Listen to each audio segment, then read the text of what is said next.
பள்ளியில் படிக்கும் மாணவர்கள் கஷ்டப்பட்டு சரியாக படிப்பார்களானால் பயமின்றி பரீட்சைக்குள்ள நுழைவார்கள். சரியாக படிக்காமல் பரீட்சைக்கு போகும் பொழுது நான் மீண்டும் போய் படித்துவிட்டு வரட்டுமா என்று கேட்பார்களானால் அவர்களுக்கு அங்கு அனுமதிக்கப்படுவதில்லை. அதே போலதான் உலகம் என்னும் பள்ளிக்கூடத்திலே நாம் தேவனுக்கு கீழ்ப்படிந்து விசுவாசத்துடன் பரிசுத்த வாழ்க்கையை வாழ்வோமானால் பரலோகம் என்னும் இடத்திலே பரீட்சைக்குள்ள நுழைய அனுமதிக்கப்படுகிறோம்.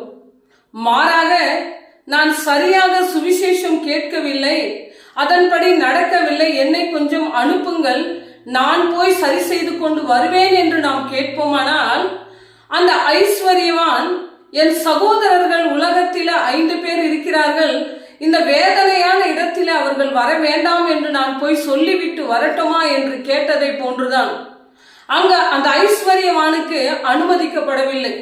அதே போல நமக்கும் கூட பரிசுத்தம் இல்லை என்றால் அங்கே அனுமதிக்கப்படுவதில்லை.